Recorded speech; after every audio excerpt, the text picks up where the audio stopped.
Young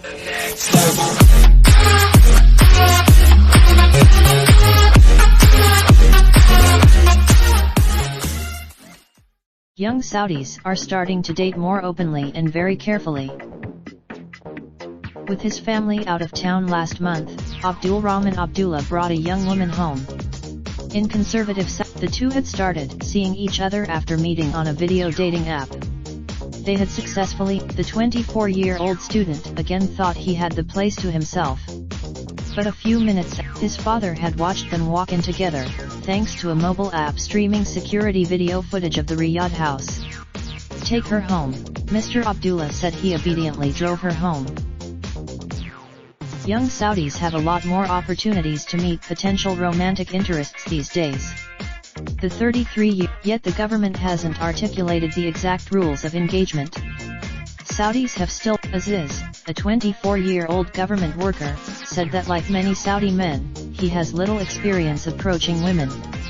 He finds it easy. Swarm, mostly designed for people to log places they've been and share their locations with friends, has become one of the most popular ways for Saudis to meet people. Swarm lets them. Saudis can then use the app's messaging function to secretly flirt you, or, at least, try to.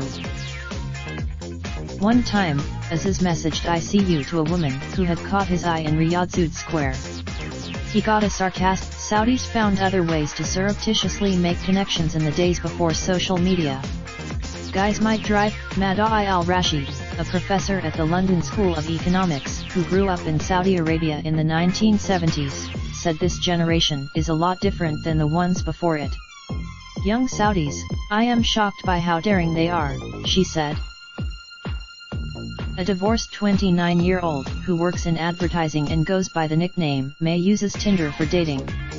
Like many other Saudis, she once checked into a hotel with a boyfriend, her face covered in a veil. Her boyfriend, Abdullah, 27, a store manager in Mecca, met his girlfriend after liking one of her tweets 2 years ago.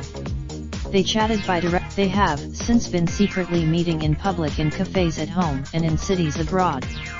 Abdullah's girlfriend. The first time they met, Abdullah flew into Munich and drove 4 hours to the city where his girlfriend was studying.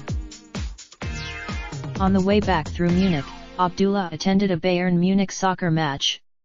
He brought home the. He's since seen his girlfriend in Denmark, Sweden, and Finland, and brought home refrigerator magnet souvenirs each time. The young lovers want to get engaged, but they can't tell their parents they met online. Their parents wouldn't accept that. The couple plans to. Neither of them speak French. Write to Rory Jones at roryjones@wsj.com. Raindrop, drop top, smoking, no cooking the hot pot. Fucking on your bitch, yeah, that. Looking up, open the park.